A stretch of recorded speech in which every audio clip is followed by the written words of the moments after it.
नागमणि का दिमाग खराब है जो देवा मिन्नों को इनके पूजनम में ले आई। वो नहीं जानती कि बेवरा का तिलिस्म टूटते ही कितना बड़ा अनर्थ हो जाएगा। मैं उस अनर्थ को रोकने की चेष्टा कर रहा हूँ। गुड्डी मुस्कुराती हुई बालीलाल को देखती रही। बालीलाल ने व्याकुल भाव से देवराज चौहान और मोना चौधरी को देखकर कहा, तुम लोगों की सारी कोशिशें व्यर्थ जाएंगी, सारी मेहनत बेकार होगी। नागमणि और नाग बाबा की तबाही के जिम्मेवार बनोगे तुम दोनों। अभी भी वक्त है, अपने कदम पीछे खींच लो। नागमणि की नादानी में मत फंसो। हम जो काम करने आए वो करके ही जाएंगे, मोना चौधरी ने कहा। बेवरा से दुश्मनी मोल मत लो। हम उससे कोई दुश्मनी नहीं कर रहे। उसने अपना तिलिस्म मेरे और मोना चौधरी के नाम पर बांधा था। इसी से स्पष्ट है कि बेवरा ने हमें तिलिस्म तोड़ने की इजाज़त दे रखी है। उसका काम हम ही कर रहे हैं, परंतु इससे किसी को कोई फ़ायदा नहीं होगा। नागमणि और नाग बाबा को नुकसान ही होगा। इस तरफ ध्यान देना हमारा काम नहीं है, ये नागमणि का काम है। मेरे ख्याल में वो इस काम को किसी भी हाल में रोकना नहीं चाहेगी। इस काम के लिए ही तो वो हमारी दुनिया में पहुंची थी, पढ़े नागमणि। इसी काम के लिए ही वो हमें हमारे पूर्व जन्म में लेकर आई। वो सिर्फ अपनी माँ यानी नागिन की आज़ादी चाहती है जो बेवरा की कैद में है। भ्रम में है नागमणि की उसकी माँ नागिन इस तरह आज़ाद हो सकेगी। बालीलाल ने गंभीर स्वर में कहा। तुम हमारे पास यही सब बातें करने आए थे? पारसनाथ ने पूछा। हाँ, सोचा था तुम लोगों को समझा लूँगा, लेकिन कोई फ़ायदा नहीं हुआ, बालीलाल ने कहा। तुम हमें बेवरा के तिलिस्म तक पहुँचने का रास्ता बता सकते हो या नहीं? बता सकता हूँ, बताऊँगा भी। जब तुम लोगों ने सही बात नहीं माननी तो अपनी करके देख लो। किस तरफ है बेवरा का तिलिस्म? मेरे साथ आओ, बालीलाल सोच भरे स्वर में बोला। कुछ रास्ता मेरे साथ तय कर लो, जहाँ मैं अलग होऊंगा तब आगे का रास्ता समझा दूंगा। इस वक्त उनके सामने बालीलाल की बात मानने के अलावा कोई रास्ता नहीं था। वो सब बालीलाल के पीछे चल पड़े। देवराज चौहान ने नगीना से पूछा, गुड्डी, क्या ये हमें सही रास्ते पर ले जा रहा है? मैं नहीं जानती, मैं इसके बारे में कुछ भी जान नहीं पा रही हूँ, गुड्डी ने कहा। जगमोहन शांभवी का हाथ थामे बालीलाल के पास पहुँच बोला, इस बात का क्या भरोसा कि तुम हमें सही दिशा की तरफ ले जा रहे हो? कोई भरोसा नहीं, बालीलाल मुस्कुराकर बोला। तुम चाहते हो कि हम बेवरा के तिलिस्म तक ना जाएं, ऐसे में तुम हमें गलत रास्ते पर। मैं कुछ नहीं चाहता जग्गू, मैं तो सिर्फ समझा रहा था कि बेवरा का तिलिस्म तोड़ने में कोई फ़ायदा नहीं होगा। नागमणि और नागबाबा बेवकूफ़ हैं जो बेकार के प्रयत्न में उलझे हुए हैं। वो खुद ही बर्बाद हो जाएंगे। ऐसा क्या है बेवरा के तिलिस्म में? नहीं बता सकता। मतलब कि तुम जानते हो कि तिलिस्म के भीतर हमें क्या देखने को मिलेगा? ये बातें ही मुझसे ना करो। क्यों? तुम लोग बेवरा के तिलिस्म को तोड़ने की जिद पकड़े हो तो खुद ही देख लेना, बालीलाल ने कहा। मेरी बातों का तुम सही जवाब नहीं दे रहे। ऐसी बातें ही मुझसे ना करो, मुझसे जवाब की आशा ही मत रखो। यहाँ आबादी किस तरफ है? क्यों? मुझे तुम पर भरोसा नहीं, मुझे लगता है कि तुम हमें भटका दोगे, जगमोहन ने कहा। मैं आम लोगों के बीच जाकर उनसे पूछना चाहता हूँ कि बेवरा का तिलिस्म किस दिशा में पड़ेगा। मैं तुम लोगों को आबादी की तरफ ही ले जा रहा हूँ। बेवरा कहाँ रहता है? उसी तिलिस्म के ऊपर जिस तिलिस्म को तुम लोग तोड़ने जा रहे हो, बालीलाल ने बताया। ओह, तो बेवरा भी वही रहता है उस तिलिस्म के ऊपर, बालीलाल बोला। वो सब तेज़ी से आगे बढ़ते जा रहे थे। उनके कदमों की आवाज़ें गूंज रही थीं। जगमोहन और शांभवी ने एक दूसरे का हाथ थाम रखा था। तुम सच में बहुत खूबसूरत हो शांभवी, बालीलाल मुस्कुराकर बोला। तुम मेरे संग खुश रहोगी? मैं तुम्हें पसंद नहीं करती, शांभवी ने मुँह बिगाड़ कर कहा। क्यों? तुम छोटे कद के हो, लंबे कद के भी होते तो भी मैं तुम्हें पसंद नहीं करती। जगमोहन ही पसंद है मुझे महसूस हो रहा है कि तुम्हारा आने वाला वक्त बुरा हो सकता है। अगर तुम मेरे साथ आ जाओ तो तुम्हारी सब मुसीबतें दूर हो जाएंगी, तुम खुशी से भरा जीवन बिताओगी। शांभवी ने मुंह फेर लिया। चौधरी बेवकूफ़ था कि उसने तुम्हारी कद्र नहीं की। मैं तुम्हें सिर पर बिठा कर रखूँगा। तुम कुछ कहती क्यों नहीं? शांभवी ने जगमोहन से कहा। ये तो बोले जा रहा है। ये बोलने के अलावा कुछ नहीं कर सकता, इसे दिल हल्का कर लेने दो। जगमोहन मुस्कुराया। बालीलाल हौले से हंस पड़ा। यह हंस रहा है, शांभवी चिढ़कर बोली। कोई बात नहीं। उधर नगीना में आई गुड्डी देवराज चौहान से कह रही थी, चौहान, मेरे भरोसे मत रहना, बालीलाल को तुमने ही परखना। तुम्हारा मतलब कि हमसे कोई चाल खेल सकता है? देवराज चौहान बोला। कुछ भी हो सकता है। मैं इस आदमी के बारे में चेष्टाओं के बाद भी कुछ नहीं जान पा रही हूँ। मैं इससे सतर्क रहूँगा, देवराज चौहान ने गंभीर स्वर में कहा। तभी मोना चौधरी पास आकर बोली, बालीलाल तो हमें राय दे ही रहा था कि हम बेवरा के तिलिस्म की तरफ ना जाएं। अब हमारे कहने पर हमें तिलिस्म तक का रास्ता दिखाने चल पड़ा है। मुझे तो ये धोखेबाज लगता है, हमें इस पर भरोसा नहीं करना चाहिए। मुझे भी कुछ ऐसा ही लगता है। देवराज चौहान ने मोना चौधरी को देखा। तुझे क्या लगता है बेला? मोना चौधरी ने नगीना से पूछा। जवाब में नगीना मुस्कुरा कर रह गई। देवराज चौहान, हमें इसके पीछे न जाकर किसी बस्ती में जाना चाहिए, मोना चौधरी बोली। बस्ती वालों से हमें बेवरा के तिलिस्म का रास्ता पूछना चाहिए। यह हमें भटका सकता है। हम इसकी असलियत नहीं जानते। जिस तरह ये हमसे मिला, हमें बेवरा के तिलिस्म की तरफ न जाने की सलाह दी। इसने हमें यह भी कहा कि हम वापस अपनी दुनिया में जाना चाहे तो ये दरवाज़ा खोल देगा। मतलब कि कुल मिलाकर ये व्यक्ति संदिग्ध है हमारे लिए। मैं तुम्हारी बातों से सहमत हूँ मोना चौधरी। हमें बस्ती की तरफ जाना चाहिए। वहाँ परंतु हमें ये बताने वाला कोई नहीं कि बस्ती किस तरफ है। देवराज चौहान ने कहा। मैं इसी से पूछती हूँ, ये अगर गलत इंसान है तो हमें सच क्यों बताएगा कि बस्ती। बात तो करती हूँ, कहते हुए मोना चौधरी तेज़ी से आगे बढ़ गई। सब तेज़ी से आगे बढ़े जा रहे थे। बाकेलाल लौटा और उस तरह से कह उठा, छोरे ये गिटकू मारे को बहुत खतरनाक लागे हो। क्यों बाप, इसो को मारे सबों के नामों का पतो होवे। यो बहुत चालाकों वाली बात करो। मारा दिल बोले, ये अपने को बेवरा के तिलिस्मी की तरफ ले जा बाप। का पता चोरे किसो कुएं में ढकेलो को हम सबों को। रुस्ता राव ने सोच भरी निगाहों से सबसे आगे जाते बालीलाल को देखा। बाप बोलो छोरे, अपन लोगों का दिमाग फिरेला है जो इसो के पीछे चलेला बाप। रुस्ता राव ने सोच भरे सर में कहा। ये अपन के बारे में ये भी जानेला कि अपन लोग उस पार क्या करेला है, और अभी ये इधर अपन का इंतज़ार करता मिलेला। सब जानेला ये अपन के बारे में, और इधर ये अकेला ही होएला, रगड़ा होएला बाप। वही तो हम बोलो हो। मोना चौधरी बालीलाल की तरफ जाएला बाप। हम अभी आयो, ठहर छोरे। कहने के साथ ही बाकेलाल लौटा मोना चौधरी बालीलाल की तरफ बढ़ गया। जगमोहन शांभवी का हाथ थामे बालीलाल से 2 कदम पीछे चल रहा था। मोना चौधरी बालीलाल के पास पहुंचकर बोली, तुम हमें कहाँ ले जा रहे हो। बेवरा के तिलिस्मी की तरफ जो रास्ता जाता है वो दिखाने जा रहा हूँ, चलते चलते बालीलाल ने कहा। यहाँ कोई आबादी है। मोना चौधरी बालीलाल के साथ चलने लगी थी। इस वक्त वे सब घने जंगल से निकल रहे थे। क्यों, हम आबादी की तरफ जाना चाहते हैं, अन्य लोगों के पास, मोना चौधरी बोली। पीछे से जगमोहन क्या उठा, यह हमें आबादी की तरफ ही ले जा रहा है। तुम्हें कैसे पता। मोना चौधरी ने पीछे जगमोहन को देखा। इसी ने कुछ देर पहले मुझसे कहा था, जगमोहन ने कहा। जग्गू ठीक कहता है, बालीलाल बोला। तुम हमें आबादी की तरफ ले जा रहे हो। मोना चौधरी के चेहरे पर शंका थी। हाँ, बालीलाल के चेहरे पर मुस्कान आकर ठहरी। लेकिन तुम ये सब हमारे लिए क्यों कर रहे हो। कहो तो नहीं करता। यहाँ पर तुम्हारे अलावा कोई और क्यों नहीं दिख रहा, मोना चौधरी ने पूछा। इस तरफ कोई नहीं आता। तो तुम यहाँ कैसे आ गए। तुम लोगों के लिए आया। मुझे पता था कि तुम सब उस पार से इस पार आ रहे हो। तुम्हें यह भी पता था कि हमारा मकसद क्या है। मुझे सब पता रहता है, कुछ बातों को छोड़कर। कैसी बातों को छोड़कर। जैसे कि मुझे ये नहीं पता कि बेवरा का तिलिस्म तोड़ने के फेर में तुम लोग जिंदा बचोगे कि नहीं। बेवरा में मारेगा। वो नहीं मार सकता, क्योंकि उसने ही तो तिलिस्म तुम्हारे और देवा के नाम से बांधा था। बेवरा तुम लोगों की जान अपने हाथों से लेगा तो ये नियम के खिलाफ होगा। उसे बड़ी शक्तियाँ सज़ा दे सकती हैं। तो फिर हमें किससे जान का खतरा है। जो राह तुम लोगों ने चुनी है वो आसान नहीं है। अभी भी वक्त है, वापस चले जाओ। मैं रास्ता खोल सकता हूँ कि तुम सब अपनी दुनिया में चले जाओ। मैंने सुना है कि वो दुनिया बहुत रंगीन है। तुमने नहीं देखा उस दुनिया को, मौका नहीं मिला कभी। बालीलाल मुस्कुराया। तुम हमें आबादी की तरफ ही ले जा रहे हो। बार बार मत पूछो मिन्नो, मेरी बात पर भरोसा कर लिया कर। तभी पीछे से बाकेलाल लौटा ने बालीलाल के कंधे पर हाथ रखा। गिटकू, कहो भंवर सिंह, हम सबों को ही लागे कि तुम ठीको बंदो ना होवे। थारे पे शक करो सबो। फिर तो मेरा साथ छोड़ देना चाहिए। हम सोचो कि जबों तक निभो निभायो, पर मन ने बतायो थारी हकीकतों का होवे। तो तुम्हें लगता है कि मैं जो दिख रहा हूँ वो नहीं हूँ। बालीलाल मुस्कुराया। मारे छोरे को लागू हो ये। त्रिवेणी ने कहा, और तुमने मान लिया। वो मारा सबों से ज़्यादा विश्वास पात्र होवे। मारे को ठीक सलाह दो। मेरे पे भरोसा हो तो मेरे साथ रहो, नहीं तो मुझे यहीं छोड़कर कोई भी रास्ता चुन लो। वो तो हम सोचो ही। तुम शाम बाबू पर नज़र रखो, हम थारी नज़र पहचानो। वो सुंदर है, पर मारी नज़रों पहले उसों पर हो। वो थारा नंबर मारे बादों से। बालीलाल ने नज़र उठाकर बाकेलाल लौटौर को देखा। कहा, देखो तुम्हें अपनी चिंता करनी चाहिए, क्योंकि बेवरा के तिलिस्म तक पहुँचने का रास्ता खतरों से भरा है। मारी जान जायो का, जा भी सकती है। थारे को सबो पता होवे कि भविष्य में कहाँ होनो। सब कुछ नहीं पता, पर ज़्यादातर पता है। तभी मोना चौधरी कह उठी, बस्ती तक हम कब तक पहुँच जाएंगे बालीलाल। लंबा रास्ता है, सूर्य आसमान में झुकने लगेगा तब पहुँचेंगे, बालीलाल ने कहा। वे सब बिना रुके चले जा रहे थे। थकान सबके चेहरों पर दिखने लगी थी।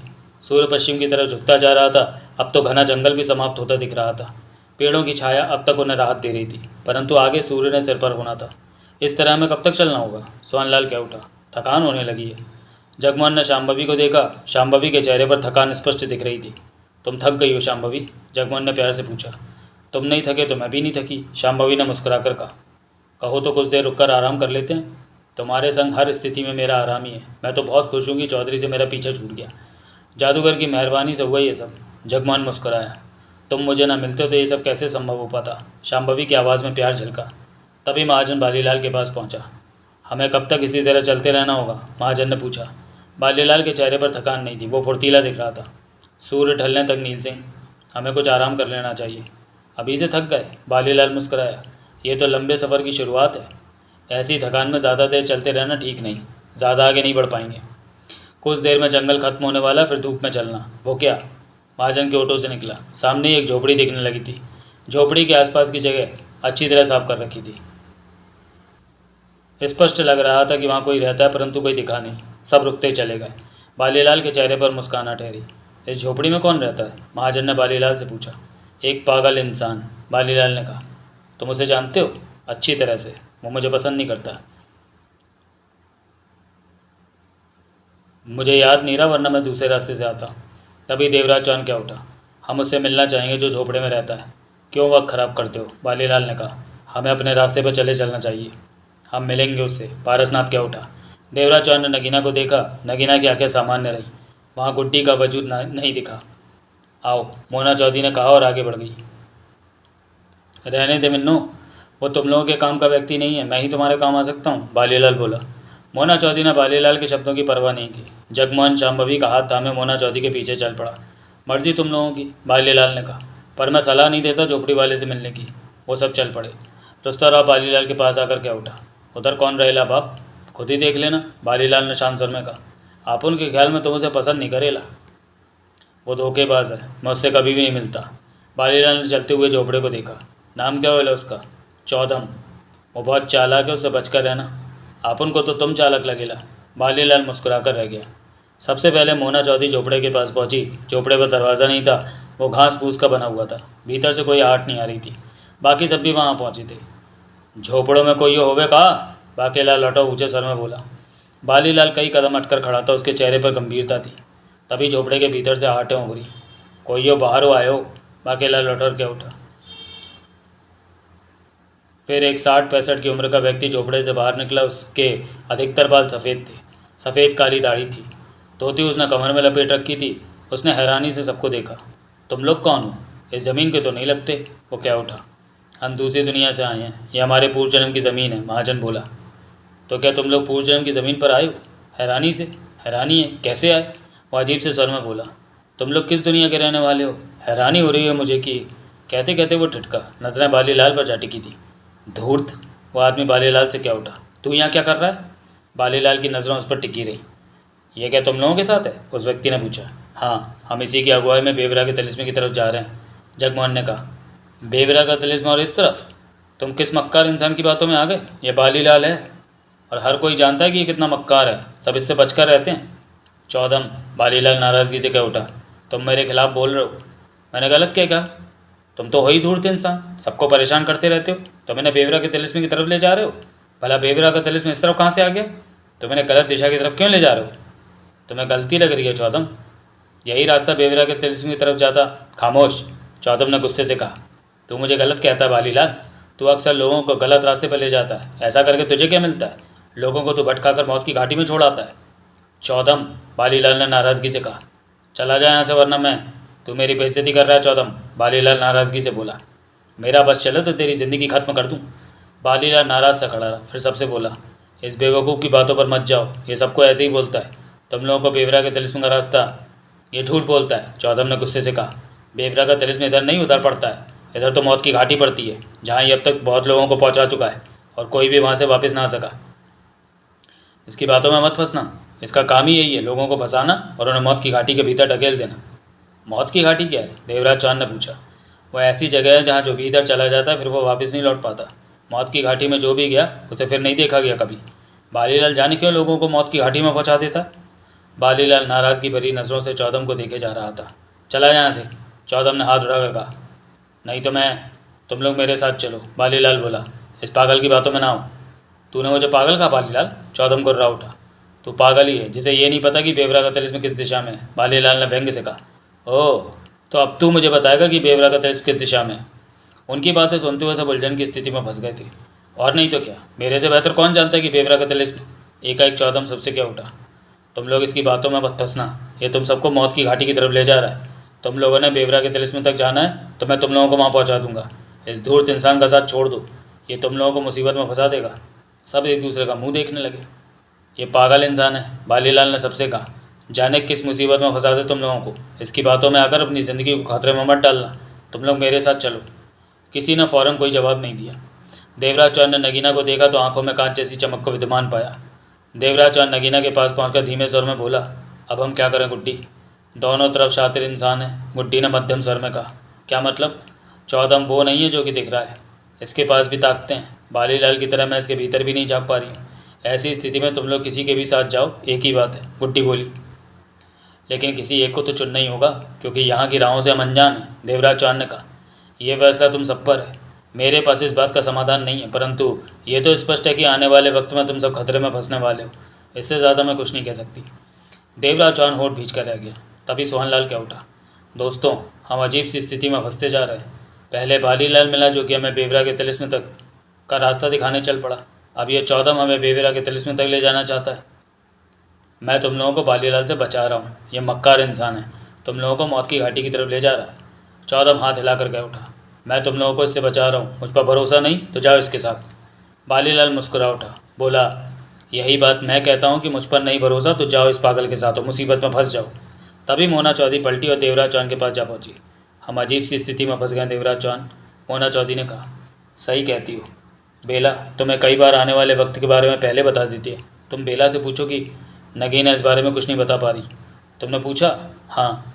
देवराज चौहान का सर शांत था, नजरें बालीलाल और चौदम पर जा रही थी। तो अब क्या किया जाए?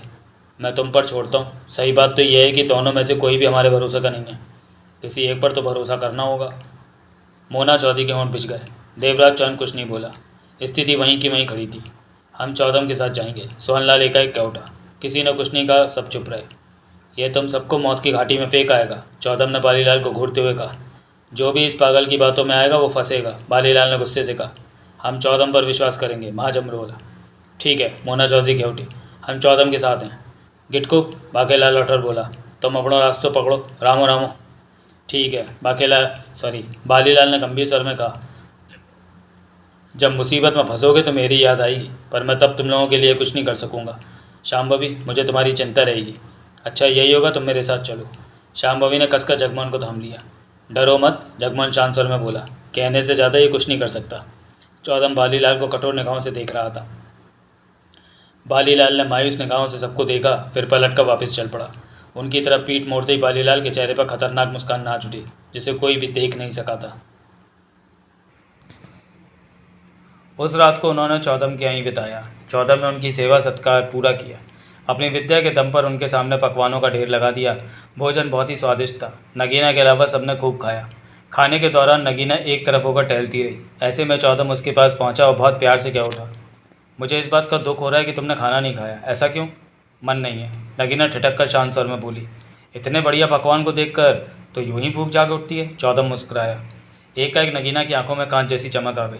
नगीना में गुड्डी का प्रवेश हो गया था। तुम कौन हो? गुड्डी ने शांत स्वर में पूछा। चौदम नाम है मेरा, इस वक्त तो मैं तुम सबका नौकर हूँ। हकीकत में तुम कौन हो? नगीना के होंठों से गुड्डी के लहजे वाला स्वर निकला। हकीकत में? चौदम ने नगीना के चेहरे पर निगाह मारी। मैं समझा नहीं तुम क्या पूछना चाहती हो। यहाँ पर कब से रह रहे हो? इस झोपड़ी में बरसों से रह रहा हूँ, चौदम बोला। गुड्डी उस नगीना के चेहरे पर मुस्कान उभर आई। तुम झूठ बोल रहे हो। क्या मतलब? चौदम के माथे पर बल पड़े। कल तक यहाँ कोई झोपड़ी नहीं थी, मैंने पीछे के वक्त में झांक लिया कि यहाँ सिर्फ जंगल था। चौदम संभला। तुम कौन हो? चौदम के होंठों से निकला। मैं कोई भी हूँ, तुम्हें इससे क्या? लेकिन तुम क्या खेल खेलना चाहते हो हमारे साथ? मैं कोई खेल नहीं खेल रहा, बल्कि बालीलाल के हाथों बचाया है तुम सब। बालीलाल को तुमने कहा कि उसने कईयों को मौत की घाटी पहुँचा दिया। ये सच है, जबकि आज से पहले तुम तो यहाँ थे ही नहीं, और बालीलाल के साथ तुम इस तरह बातें कर रहे थे जैसे यहाँ पर बरसों से रह रहे हो। तुम और बालीलाल मिलकर हमें बेवकूफ़ बना रहे थे। तुम किसी भारी भूल में हो, मैं यहीं पर रहता। तुम शक्तियों के मालिक हो, तुम्हारे गिर्द शक्तियों ने चादर फैला रखी है कि कोई तुम में झाँक कर तुम्हारी असलियत ना जान सके। बालीलाल के भीतर भी मैं नहीं झाँक सकी। गुड्डी ने गंभीर स्वर में कहा। तुम कौन हो? ओह, चौदम सतर्क हुआ। तुम कोई बड़ी ताकत हो। गुड्डी खामोश रही। लेकिन मेरी बात को समझने की चेष्टा करो। तुम जो भी हो, बालीलाल से मेरा कोई वास्ता नहीं है। वो धूर्त इंसान। तुम आज से पहले यहाँ रहते नहीं थे, ये झोपड़ी यहाँ थी ही नहीं। गुड्डी अपनी बात पर जोर देकर बोली। फिर तुम बालीलाल को कैसे कह सकते हो कि वो लोगों को मौत की घाटी में पहुँचा देता है? ये झूठी बात कही तुमने कि हम बालीलाल को बुरा इंसान समझें। उधर बालीलाल ने भी ऐसा दिखावा किया जैसे वो तुम्हारा पुराना जानता हो कि तुम यहाँ रहते हो, परंतु ये भी सच नहीं था। स्पष्ट है कि तुम और बालीलाल आपस में मिले हुए हो। तुम मुझे झूठा ठहरा रही हो तो अपने को सच्चा साबित करो। मेरी बातें तो तुमने सुनी ली। मैं बालीलाल को पुराना जानता हूँ। चौदम क्या उठा। मैं इनकार नहीं करती, वो कितने लोगों को धोखे से मौत की घाटी तक पहुंचा चुका है, ये भी माना। परंतु मेरे इस बात का जवाब कहाँ है कि तुम्हारी झोपड़ी आज से पहले यहाँ नहीं थी, तुम यहाँ रहते ही नहीं हो। फिर भी तुमने और बालीलाल ने यह दिखावा किया कि यहाँ पर झोपड़ी मुद्दत से है। तुम इस मामूली सी बात के पीछे क्यों पड़ी? मेरे लिए यह मामूली सी बात नहीं है। तुम शक्तियों के मालिक हो, बताओ तुम्हारी हकीकत क्या है। ये मत भूलो कि मैं तुम लोगों को बेवरा के तिलिस्म तक पहुंचा सकता हूँ। क्यों, इसमें तुम्हारी क्या दिलचस्पी है जो ऐसा करोगे? गुड्डी ने पूछा। चौदम नगीना को देखने लगा, फिर बोला, तुम मुझे परेशान कर रही हो, मैं तुम्हारी चालाकी का भंडाफोड़ कर रही हूँ। अपनी हकीकत बताओ चौदम, तुम हमारे रास्ते में क्यों आए? ये तो भला करना भी गुनाह हो गया। चौदम झल्ला उठा। तुम कोई मक्कार इंसान हो और बालीलाल के साथ मिलकर कोई चाल खेल रहे हो। ये गलत है, यही सही है। मेरी कही किसी भी बात का तुमने सही जवाब नहीं दिया। ये बात है तो मैं तुम लोगों की कोई सहायता नहीं करूँगा, चौदम ने नाराज़गी से कहा। हम ही तुम्हारी सहायता लेने से इनकार करते हैं, गुड्डी बोली। तुम इस वक्त कुछ और दिख रहे हो जबकि हो कुछ और। ये तुम्हारा अंतिम फैसला है? चौदम ने बेचैनी से पूछा। हाँ, तुम कोई धोखेबाज हो, नगीना ने कहा और बाकी सबकी तरफ पलटी। वो खाना खा चुके थे, अंधेरा फैल चुका था, चंद मशालों की मध्यम रोशनी वहाँ फैली थी। मेरी बात सब सुनो, नगीना क्या उठी। चौदम विश्वास के लायक नहीं है, ये हमसे धोखा कर रहा है। ये बालीलाल के साथ मिलकर कोई चाल चल रहा है हमारे खिलाफ। इसका ये झोपड़ा आज ही यहाँ दिखने लगा है, पहले नहीं था, जबकि बालीलाल कहता था कि ये यहीं रहता है। ये और बालीलाल झूठे हैं, दोनों मिले हुए हैं। सबकी निगाह नगीना पर जा टिकी। नगीना की आंखों में कांच जैसी चमक लहरा रही थी। ये झोपड़ो आज ही इधरो दिखो। हाँ, हमारे आने का इन्हें पहले ही पता था और हमारे खिलाफ जाल बुन लिया। हमें इनकी बातों में नहीं आना है, ये गलत है ये सब। चौदम झल्ला कर क्या उठा।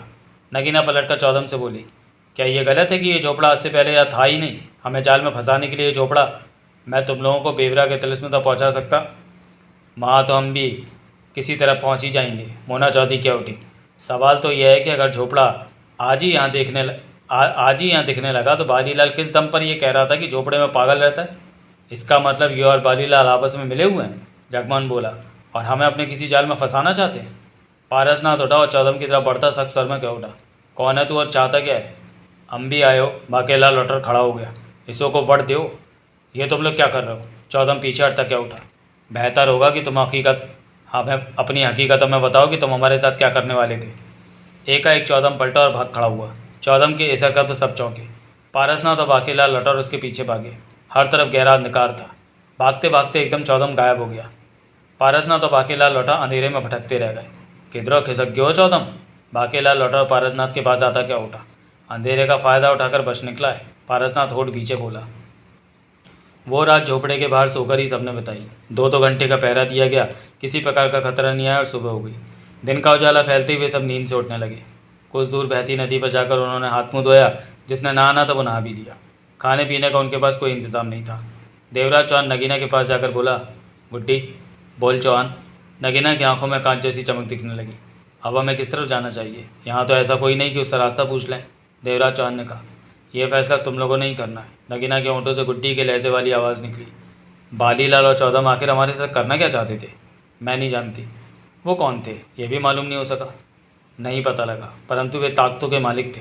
तुम लोगों के पास आकर वे अवश्य किसी खास काम को अंजाम दे रहे होंगे। देवराज चौहान की निगाहें आसपास फिरने लगी। दूर दूर तक जंगल था, परंतु वो अब खत्म होता दिख रहा था। उसके बाद लंबा खाली मैदान जैसी जगह थी। कहीं पर आबादी होने का कोई निशान नहीं मिल रहा था। तभी जगमोहन पास आ पहुंचा। अब किस तरफ बढ़ना है? जगमोहन ने पूछा। किसी भी तरफ चलो, शायद कहीं कोई बस्ती मिल जाए, देवराज चौहान बोला। आगे तो जंगल खत्म होता दिख रहा है। हाँ, बालीलाल भी हमें इसी तरफ ले जा रहा था। देवराज चौहान ने जंगल के बाहर देखने की चेष्टा की। क्यों ना हम आगे बढ़ने की दिशा बदल लें, जगमोहन बोला। जो मन में आए करो, इस वक्त तो सब रास्ते हमारे लिए एक जैसे ही हैं। मोना चौधरी से बात करता हूँ, कहने के साथ ही जगमोहन मोना चौधरी की तरफ बढ़ गया। तभी नगीना में मौजूद गुड्डी क्या उठी। किसी भी तरफ बढ़ो चौहान, परंतु तुम सब खतरे में फंसने वाले हो। खतरा किस तरह का होगा? देवराज चौहान ने नगीना को देखा। तुम सब किसी एक जगह फंस जाओगे। गुड्डी क्या उठी। मैं इससे ज़्यादा स्पष्ट नहीं देख पा रही हूँ। मेरी सोच के सामने किसी ने रुकावटें खड़ी कर दी हैं। चौदम या बालीलाल ने ऐसा किया होगा। उन्हें मेरी ताकत का एहसास हो चुका है। तभी मोना चौधरी पास आती ऊंचे स्वर में बोली, देवराज चौहान, हमने इस नदी के साथ साथ आगे बढ़ने का फैसला किया है। क्या यह ठीक रहेगा? किसी भी तरफ चलो, एक ही बात है। फिर वे सब नदी के साथ उस तरफ बढ़ गए जिधर से नदी आ रही थी।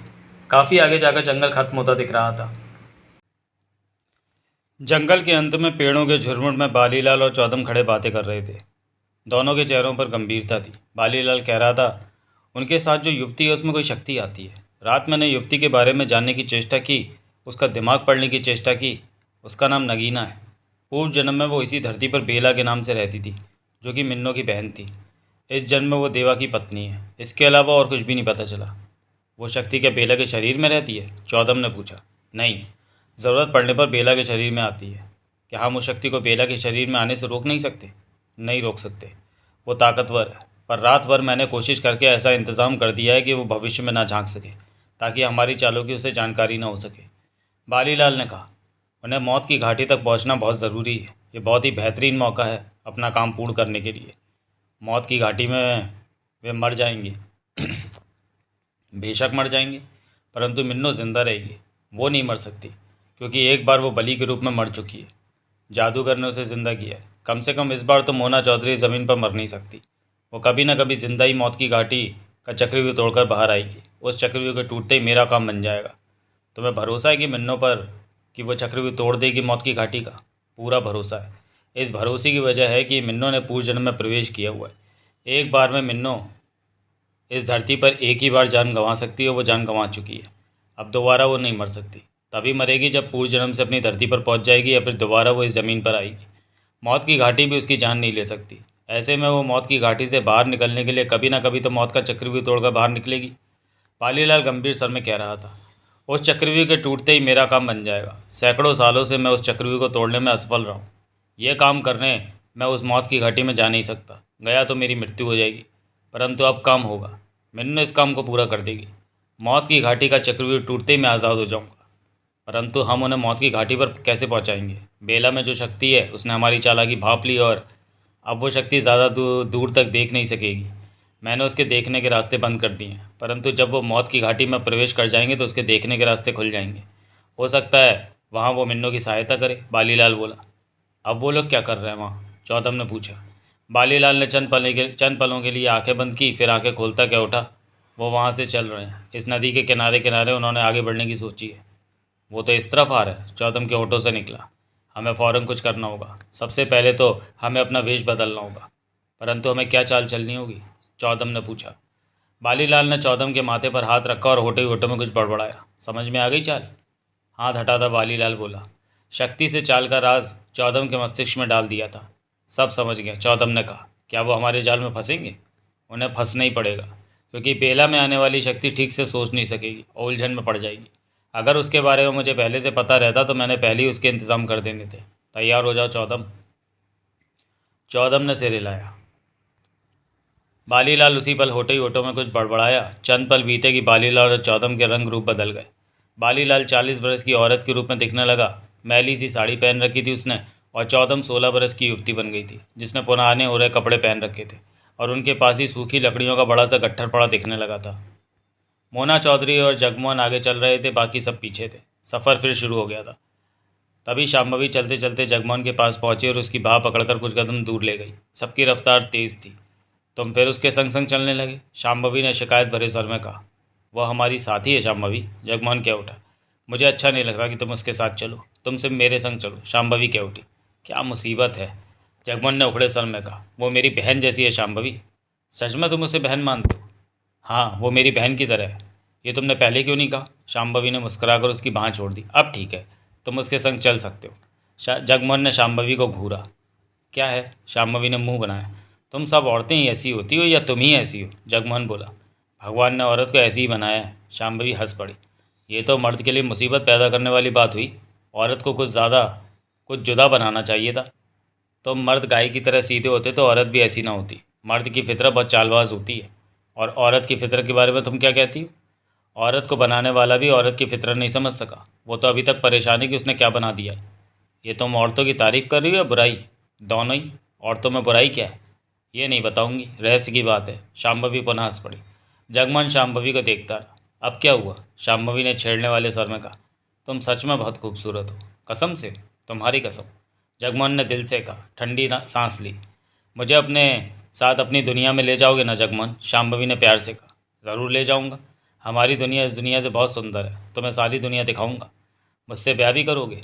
वहाँ पहुँचते ही मोना चौधरी चलते चलते देवराज चौहान के पास पहुंचकर बोली। मैं नागमणि के बारे में सोच रही हूँ देवराज चौहान, कि हम उसकी माँ को आज़ाद कराने पूर्व जन्म में आए हैं। खतरों से दो चार हो रहा है, परंतु वो जाने कहाँ गायब हो गई है। देर से हमारे पास नहीं आई। वो हमें बेवरा के तिलिस्म तक का रास्ता दिखा सकती थी। वो हमारी परेशानियों को कम कर सकती थी। ज़रूर कोई वजह होगी जो नागमणि देर से हमारे पास नहीं आई, देवराज चौहान बोला। जो भी हो, उसे हमारे पास आना चाहिए था। अब तक जंगल खत्म हो गया। वे खुले में आ पहुँचे। सुबह का समय था, परंतु सूर्य निकल चुका था। सामने नज़र पड़ते ही वे बुरी तरह चौंके। 300-400 कदम आगे दो औरतें जा रही थीं। एक ने लकड़ियों का गट्ठर उठा रखा था। ये कौन है? महाजन के होठों से निकला। शायद पास में कहीं बस्ती है, सोहनलाल ने कहा। वो लकड़ियाँ उठाकर ले जा रही हैं। बस्ती होइला, रुस्तराव बोला। फिर तो आप उनका परेशानी दूर होइला बाप। आओ। मोना चौधरी जोश भरे स्वर में बोली। हमें उनसे बात करनी चाहिए। सबके कदम तेज़ होते चले गए। चेहरे पर खुशी थी। देवराज चौहान नगीना के पास पहुंचा। उसी पर नगीना की आंखों में कांस सी चमक दिखाई देने लगी। गुड्डी, ये कोई चाल है या सच में ये किसी बस्ती की औरतें हैं? चंद पल चुप रहकर नगीना के होठों से गुड्डी के लहजे में स्वर निकला। मैं आगे पीछे कहीं भी झांक नहीं पा रही हूँ। मेरी शक्ति काम नहीं कर रही। ऐसा क्यों? लगता है किसी ने अपनी ताकतों का इस्तेमाल करके मेरी शक्तियों पर बंदिश लगा दी है। किसने किया ऐसा? बालीलाल चौदह ऐसा कर सकते हैं? मुझे कुछ समझ नहीं आ रहा। मैं इस वक्त कोई सहायता नहीं कर सकती। सबके कदम तेज़ी से उठ रहे थे। आगे जाती उन दो औरतों में ज़्यादा फासला नहीं बचा था। एकाएक वो दोनों औरतें टिटकी और पलट गईं। कुछ इस तरह जैसे उन्हें अपने पीछे किसी के आने का आभास अभी अभी हुआ। बड़ी उम्र वाली औरत ने लकड़ियों का बड़ा सा गट्ठर सिर पर उठा रखा था। छोटी लड़की ने लकड़ी काटने के लिए हाथ में मध्यम साइज़ की कुल्हाड़ी उठा रखी थी। वो दोनों हैरानी से इन लोगों को देखने लगी थीं। तब तक ये लोग उनके पास आ पहुँचे थे। बड़ी औरत ने सिर पर से लकड़ियों का गट्ठर नीचे गिरा दिया। तभी छोटी लड़की कह उठी, ये लोग कौन है माँ? औरत हैरानी से सबको देखे जा रही थी। तुम लोग कहाँ रहते हो बहन? मोना चौधरी ने प्यार से पूछा। वहाँ। उसने आगे की तरफ इशारा किया। आगे दूर तक खाली ज़मीन थी, फिर पहाड़ नज़र आ रहे थे। वहाँ तो कोई बस्ती नज़र नहीं आ रही, मोना चौधरी ने पुनः कहा। बस्ती है पहाड़ के उस पार। पहाड़ के बीच में से उस तरफ को रास्ता जाता है। औरत अपनी हैरानी को दबाते हुए कह उठी। तुम लोग कौन हो? अजीब से कपड़े पहन रखे। यहाँ के लोग ऐसे कपड़े नहीं पहनते। यहाँ के लोगों के सिर के बाल भी ऐसे नहीं होते। मैंने तुम जैसे लोग यहाँ पहले कभी नहीं देखे। कहाँ से आए हो तुम सब? हम कहीं दूर से आए और रास्ता भटक गए, मोना चौधरी ने कहा। क्या तुम हमें अपनी बस्ती तक ले जा सकती हो? हाँ हाँ चलो। तुम्हारा नाम क्या है? रबड़ी। कहने के साथ ही वो लकड़ियों का गट्ठर उठाने को झुकी। उसकी बेटी ने गट्ठर को सहारा देना चाहा। तुम रहने दो, ये लकड़ियाँ हम उठा लेते हैं। नहीं नहीं, मैं उठा लूँगी। तभी बाकेला लौटर आगे बढ़कर गट्ठा उठाता क्या होता। मारे होते हुए तुम क्यों कष्ट उठाए हो रबड़ी, रबड़ो। बाकेलाल लौटा ने गट्ठर अपने सिर पर उठा लिया। वे सब पुनः आगे बढ़ने लगे। तुम्हारी बस्ती में कितने लोग हैं रबड़ी? मोना चौधरी ने पूछा। बहुत, रबड़ी ने कहा। बहुत सारे झोपड़े। तुम हर रोज़ यहाँ लकड़ियाँ लेने आती हो? 3-4 दिन में एक बार। बस्ती के पास कहीं भी लकड़ियाँ नहीं हैं और लोग भी यहाँ लकड़ियाँ लेने आते रहते हैं, रबड़ी ने कहा। उस पहाड़ के पार है तुम्हारी बस्ती? मोना चौधरी दूर सामने पहाड़ को देखती कह उठी। हाँ, पहाड़ के उस पार जाने का रास्ता पहाड़ के भीतर से ही जाता है। पहाड़ नहीं चढ़ना पड़ेगा। तुम बेवरा के तिलिस्म के बारे में जानती हो? बेवरा कौन है? विष देवता बेवरा? मैंने तो ये नाम पहले कभी नहीं सुना। ये किधर रहता है? यही जानने की चेष्टा तो हम कर रहे हैं। बस्ती में किसी को पता होगा बेवरा के बारे में? लच्छो, उसने अपनी बेटी को पुकारा। हाँ माँ, लच्छो बोली। तूने कभी बेवरा का नाम सुना है? नहीं माँ, हमने नहीं सुना, रबड़ी ने मोना चौधरी को देखकर कहा। जगमोहन देवराज चौहान के पास पहुंचकर बोला, यह औरतें किसी चाल का हिस्सा तो नहीं? मैं क्या कह सकता हूँ, देवराज चौहान बोला। तभी शांभवी जगमोहन का हाथ पकड़े एक तरफ ले गई। तुम मेरे साथ रहो। क्यों? मैं क्या किसी से बात भी नहीं कर सकता? जगमोहन ने मुंह बनाया। तुम सिर्फ मेरे हो, लेकिन इसका यह मतलब नहीं कि दुनिया छोड़ दूँ। जगमोहन मुस्कुराया। औरतें ऐसी ही होती हैं, अपने मर्द को किसी और से बात नहीं करने देती। वो चाहती हैं उसका मर्द उसी से बात करे। मतलब कि गले में जंजीर बांध कर रखती है। हाँ, तो चौधरी के गले में जंजीर क्यों नहीं बांधी? मैं मर्द की बात कर रही हूँ, कुत्तों की नहीं। शांभवी ने मुंह बनाया। चौधरी का जिक्र भी मत करो, वो बुरा इंसान है। अब महल के कैद खाने में अपनी उम्र बिताएगा, यही उसका जीवन है। उसने इसी लायक कर्म किए। जो भी हो, मैं तुम्हें पाकर खुश हूँ। शांभवी ने प्यार भरी निगाहों से जगमोहन को देखा। देवराज चौहान ने चलते चलते नगीना को देखकर कहा, तुम्हारा क्या विचार है गुड्डी इन औरतों के बारे में? मेरी ताकतों को किसी ने घेर लिया है। उस घेरे के पार मैं नहीं देख पा रही हूँ, गुड्डी बोली। ये औरतें चाल भी हो सकती हैं। हाँ भी और नहीं भी, कुछ भी हो सकता है। फैसला तुम ही करो, गुड्डी कह उठी। सब तेज़ी से उस पहाड़ की तरफ बढ़े जा रहे थे। गर्मी से बुरा हाल होने लगा था। धूप में तपता पहाड़ स्पष्ट दिख रहा था। उस तक पहुँचने में भी वक्त लगना है। देखने में पहाड़ समीप ही नज़र आ रहा था। गट्ठर उठाए बाकेला लौटा और उस औरत से कह उठा, राबड़ो। हाँ, औरत ने उसे देखा। तम खूबसूरत हो वो, मन्नत हारे को गौर से देखो। औरत कुछ नहीं बोली। ये लच्छो थारी बेटी होवे? हाँ। असलो वाले बेटी? हाँ। थारो पति किधरो होवे? वो नहीं है। लच्छो छोटी थी, वो कुएं में गिर गया, रबड़ी ने कहा। अभी तक वो कुएं से ना निकलो? औरत गहरी सांस लेकर रह गई। थारो जीवन तो बहुत कष्टोदायक हो गए। मन ने अभी तक ब्याह न कियो तो मन ने थारा लकड़ों का गट्ठर उठा लियो। हम थारा बोझ भी जीवन भर उठा लियो, लच्छो का भी। मारे से ब्याह कर लो। मैं ब्याह नहीं कर सकती। काय को? हमारे यहाँ औरत दूसरी बार ब्याह नहीं कर सकती, बस्ती का यही नियम है। कोई बात तो नहीं, ब्याह के बिनो भी सब चलो। मारे पासो एको आइडिया भी होवे क्या? तू बस्ती से भाग चल, उधरो देखो जगमोहन और शाम्भवी को चौधरों से उड़ा लायो, तब मारे संग उड़ो जाओ। रबड़ी ने कुछ नहीं कहा। मारी बातों नहीं जचो कहो का? सोचूंगी, तुम पहले बस्ती में तो चलो। ये ठीक है, थारे को मारे बारे में बता दूं कि हम कड़क जवानों होवे, मारी जवानी उड़ उड़ जावे, थारो हाँ मिलो तो। तभी रुस्तरा पास पहुँचता क्या उठा। बाप का बातें करेला? थारी माँ को ढूंढो। आप उनको माँ नहीं चाहिए बाप, पर थारे बापों को तो चाहिए। वे सब पसीने में भीग चुके थे। पहाड़ पास आ गया था। रावड़ो, यो तो छोटो रास्तो होवे, हम थारा बहुत जीवन भर उठायो, थारे को गोद में उठा के चलो। तुम बहुत अच्छी हो। रबड़ी ने मुस्कुराकर उसे देखा। तुम्हारा नाम क्या है? बांके, बांके लाल राठौर। तब मिसेज बांके लाल राठौर बन जाओ तो मारे को बहुत खुश होवे। मारे पासो बंगलो होवे, नौकर होवे, करोड़ों रुपया होवे, थारी तो पूरी ऐश हो जायो। सच? कसमों से? थारे से हम झूठो न बोलो। छोरे से पूछ लो, वो तुम्हारा बेटा है? हम कुंवारो होवे, वो तो सबों को ही बापो बोलो। लच्छों के लिए वो फिट रही हो। तुम लच्छों की शादी उससे कराना चाहते हो? कब रहोगे? सबो प्यार व्यार से रहो। रबड़ी ने लच्छों से कहा। तुझे वो लड़का पसंद है? ब्याह कर दूं तेरा? चुप रहो माँ, मुझे गर्मी बहुत लग रही है। लच्छो क्या उठी। थारो वास्तव में ऐसा छातो बना दियो कि जरो भी गर्मी ना लगो रबड़ो। हाँ। तब मेरे संग भाग चलो, लच्छों को लेकर हो। पहाड़ बिल्कुल करीब आ गया था। मोना चौधरी पास आकर बोली। पहाड़ आ गया, अब कहाँ जाना है? वो सामने ही पहाड़ में खो नज़र आ रही है, हमें उसके भीतर प्रवेश कर जाना है।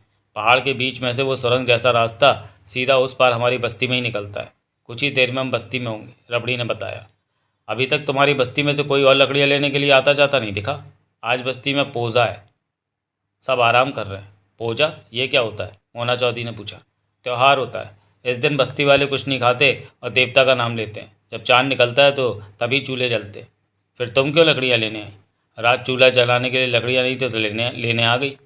वे सब लोग पहाड़ की उस खो में प्रवेश करते चले गए। गर्मी से उन्हें राहत मिली। ठंडी हवा चल रही थी खो में, साथ ही पानी बहने की आवाज़ें सुनाई दी। ये पानी कहाँ बह रहा है? सोनलाल ने पूछा। इसी पहाड़ के नीचे से वो नदी जाती है जो जंगल में बहती देखी तुम लोगों ने, रबड़ी ने कहा। वो नदी इस पहाड़ के पार जाती है? नहीं, इस पहाड़ में कहीं गुम हो जाती है। बस्ती के सब लोग इस नदी से पानी लेते हैं। इस खो में कुछ आगे बढ़ोगे तो वो नदी फिर देखने लगेगी, जो कि पहाड़ में ही कहीं गुम हो रही है, रबड़ी ने कहा। इसी पर लच्छो पेट पकड़कर नीचे बैठती क्या उठी। माँ, पेट में बहुत दर्द हो रहा है। सब रुक गए। रबड़ी चिंता भरे ढंग से लच्छो के पास बैठ गई। क्या हो गया तेरे पेट को? बहुत दर्द हो रहा है, चला नहीं जाता। अब तो बस्ती पास ही है, वहाँ जाकर वैद्य को दिखा।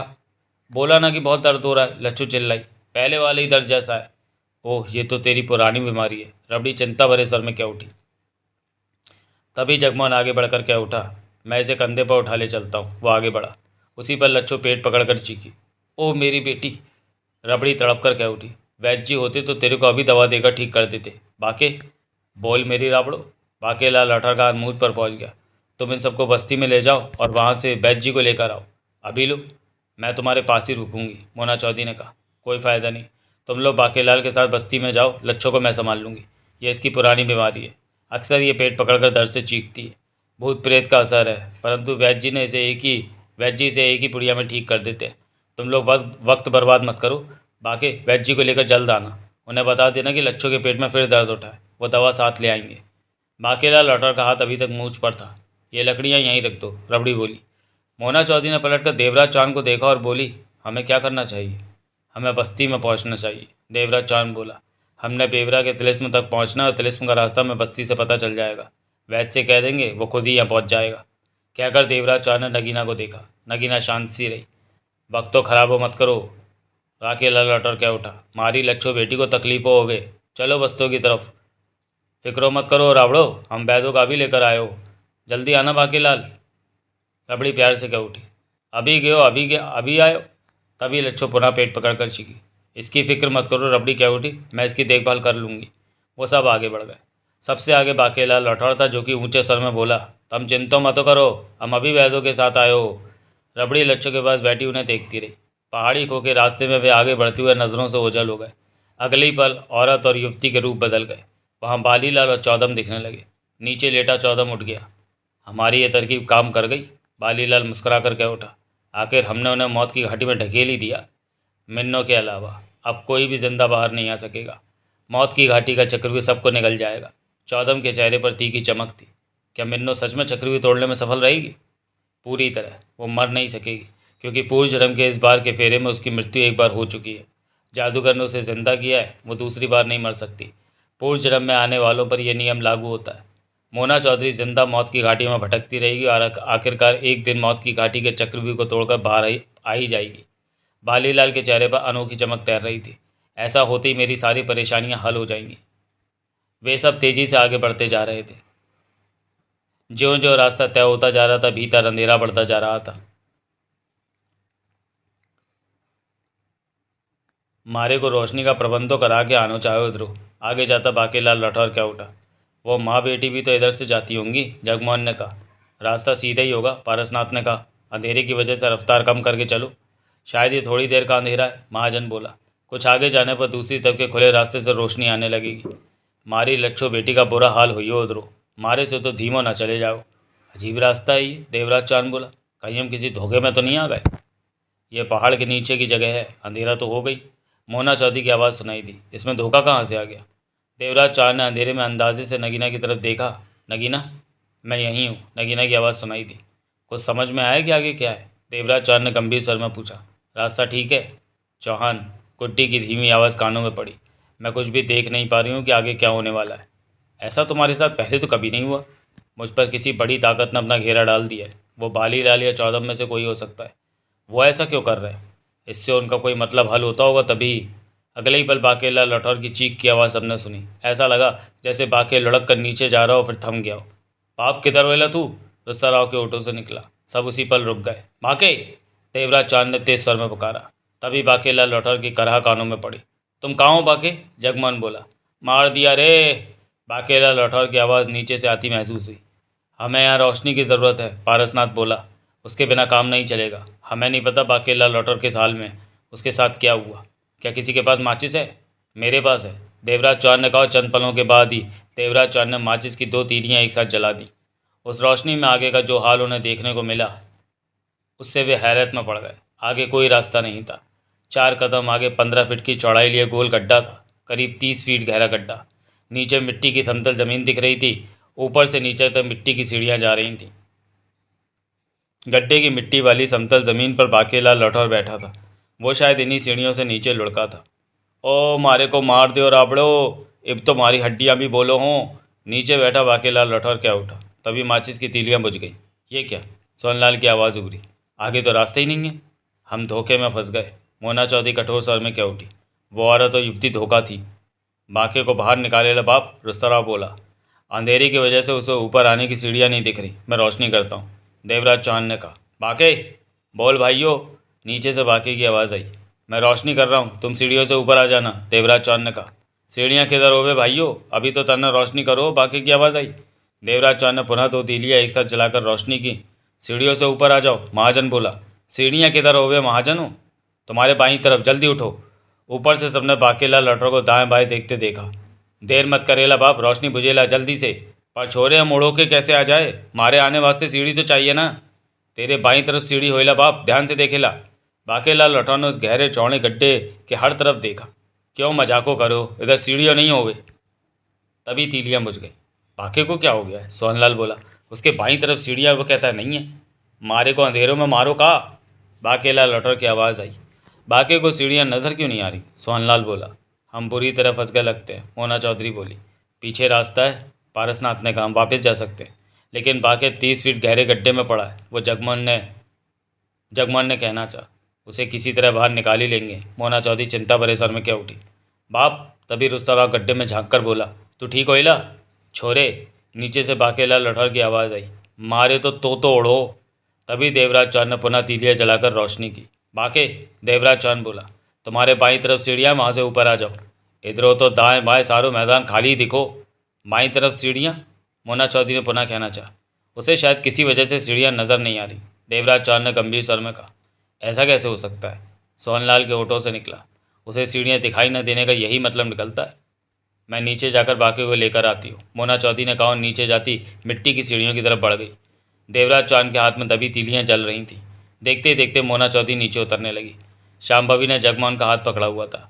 माहौल में गंभीरता आ गई थी। जगमोहन की निगाह हर तरफ घूम रही थी। उसकी आंखों के सामने उसी माँ बेटी का चेहरा उभरा जिन्होंने उन्हें यहाँ भेज दिया था और खुद पेट दर्द का बहाना करके वहाँ रह गई थी। एकाएक वो शांभवी का हाथ पकड़े बोला, मेरे साथ आ। किधर?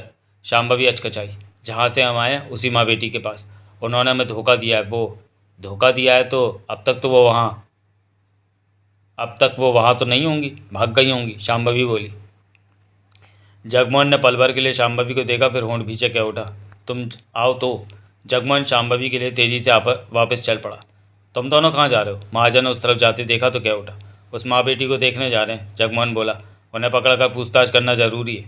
सावधान रहना, तुम खतरे में फंस सकते हो। ठहरो, मैं भी आता हूँ। महाजन भी उनकी तरफ बढ़ गया। आगे अंधेरा था। जगमोहन शांभवी का हाथ थामे 15-20 कदम ही आगे बढ़ा था कि एकाएक दीवार से टकरा कर रुक गया। शांभवी भी ठिठकी। तभी महाजन भी पास आ गया था। क्या हुआ? महाजन ने पूछा। यहाँ दीवार कहाँ से आ गई? जगमोहन हड़बड़ाए से कह उठा, दीवार? महाजन ने हाथ बढ़ाकर दीवार जैसे पत्थरों को छुआ। हम तो इधर से ही आए हैं, तब तो दीवार नहीं थी। अंधेरे में उन्हें कुछ दिख नहीं रहा था। देखो कहीं रास्ता दूसरी तरफ ना हो, महाजन बोला। हम अभी तो इधर से आए हैं। जगमोहन होड़ पीछे कह उठा।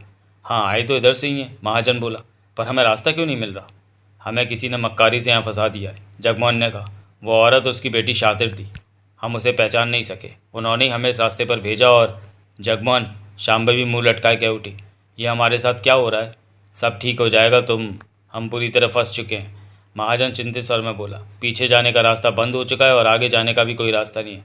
सिर्फ वो गड्ढा है जहाँ उतरा जा सकता है। मोना चौधरी मिट्टी की वो कच्ची सीढ़ियाँ उतरती जा रही थी। ऊपर खड़े देवराज चौहान ने दूसरी बार तीलियाँ जलाकर रोशनी की थी। सबकी निगाह नीचे उतरती मोना चौधरी पर थी। तब मारे को बचाने वास्ते आए हो? मारे को नहीं पता होवे कि तब मारे को इतना चाहो, बाकेलाल लठौर कह रहा था। पर तब नीचे कैसे आवे हो? रस्सों से लटक कर नीचे आए हो? मैं सीढ़ियाँ उतर कर आ रही हूँ। सीढ़ियाँ किधर होवे? तुम्हें नज़र नहीं आ रही सीढ़ियाँ? नहीं, मैं नज़र आ रही हूँ। हाँ, तुम तो पूरा दिखो, बाकी को सीढ़ियाँ क्यों नहीं दिखाई दे रही? मोना चौधरी बड़बड़ा उठी। फिर मोना चौधरी सीढ़ियाँ तय करके गड्ढे में पहुँच गई। तुम पहुँच गई? हम तो सोचो कि इधर हम अकेले ही मरो। चिंता मत करो, मोना चौधरी उसके पास पहुँची। उठो और मेरे साथ वापस ऊपर चलो। हम पर रास्ता किधरों होवे? मोना चौधरी ने गर्दन घुमाकर सीढ़ियों की तरफ देखा। अगले ही पल वो चौंक उठी। सीढ़ियाँ कहीं भी न दिखी। सीढ़ियाँ कहाँ गईं? हक्की बक्की सी मोना चौधरी के होठों से निकला। वही तो हम बोलो हो, हमारी बात कोई सुनो ही ना हो। सीढ़ियाँ किधरों होवे? मोना चौधरी अभी तक हैरान थी। उसने ऊपर देखा। गड्ढे के किनारे पर से झांकते 3 लोग दिखे। माचिस की तीलियों से ज़्यादा रोशनी नहीं हो रही थी कि ऊपर चेहरों को पहचाना जा सके। तभी बाकेलाल लौटकर कह उठा, बुरे फंसो मोनो चौधरी हो। तभी ऊपर से देवराज चौहान की आवाज़ आई, बाकी को लेकर ऊपर आ जाओ मोना चौधरी। तुम्हें सीढ़ियाँ दिखाई दे रही हैं? मोना चौधरी ने ऊंची आवाज़ में कहा। हाँ, दिखाई दे रही हैं, पर तुम क्यों पूछ? यहाँ से सीढ़ियाँ नज़र नहीं आ रही। इस गहरे गोल गड्ढे की मिट्टी की दीवारें ही दिखाई दे रही हैं। ये कैसे हो सकता है?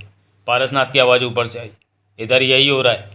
हमारी बातों को तो कोई मानो ही ना मोनो चौधरो। बाकेलाल लठौर क्या उठा। तभी मोना चौधरी उस तरफ बढ़ी जहाँ उसके ख्याल से सीढ़ियाँ होनी चाहिए थी, परंतु वो पूरा घूम गई। कहीं भी सीढ़ियाँ होने का एहसास नहीं हुआ। मोना चौधरी के चेहरे पर गंभीरता नाच उठी। तभी ऊपर जलती तीलियाँ बुझ गईं। चंद पलों बाद पुनः तीलियाँ जली और मध्यम सी रोशनी वहाँ फैल गई। मोना चौधरी ने गड्ढे की दीवारों को देखा, परंतु मिट्टी की कच्ची दीवार ऐसी नहीं थी कि वहाँ से वापस ऊपर चढ़ा जा सके। ऊपर जाने का कोई और रास्ता देखो, देवराज चौहान की आवाज़ आई। कोई रास्ता नहीं है, मोना चौधरी ने कहा। गड्ढे की दीवारें मिट्टी की हैं और ऐसी भी नहीं कि उन्हें थाम कर ऊपर आया जा सके। 30 फीट के करीब गहरा गड्ढा है ये। तुम लोगों के पास लंबा रस्सा होता तो काम बन सकता था। राबड़ों ने बुरो फंसा दो। मेरे पास इतनी तीलियां भी नहीं कि बार बार जलाता रहूं। ऊपर से देवराज चौहान की आवाज़ आई। हमें ऐसा कुछ सोचना होगा कि तुम दोनों ऊपर आ सको। वह ऊपर आ भी गए तो क्या फ़ायदा? पीछे से जगमोहन की आवाज़ देवराज चौहान के कानों में पड़ी। देवराज चौहान, नगीना, पारसनाथ, सोहनलाल और रुस्तराव फौरन पलटे। क्या मतलब? देवराज चौहान के माथे पर बल पड़े। हम बुरी तरह फंस चुके हैं, किसी ने हमें फंसा दिया है। जगमोहन ने होंठ पीछे कहा। वापसी का रास्ता बंद हो गया है। 20 कदमों की दूरी पर रास्ते में जाने कब दीवार जैसा कुछ आ खड़ा हुआ है। नहीं, सोहनलाल के होंठों से निकला। ये सच है, महाजन गंभीर स्वर में बोला। हमारा वापसी का रास्ता बंद हो चुका है। ओह, देवराज चौहान के दांत भिज गए। किसी ने हमें बुरा फंसाया है। पारसनाथ क्या उठा। क्या हम फंस गए हैं जगमोहन? शांभवी रुआंसे स्वर में बोली। हमारे पास बाहर जाने का रास्ता नहीं है। तुम सब देख ही रही हो, ऐसा सवाल मत पूछो जिसका जवाब तुम्हारे सामने ही हो, जगमोहन ने कहा। अब हम क्या कर सकते हैं? सोहनलाल के स्वर में व्याकुलता थी।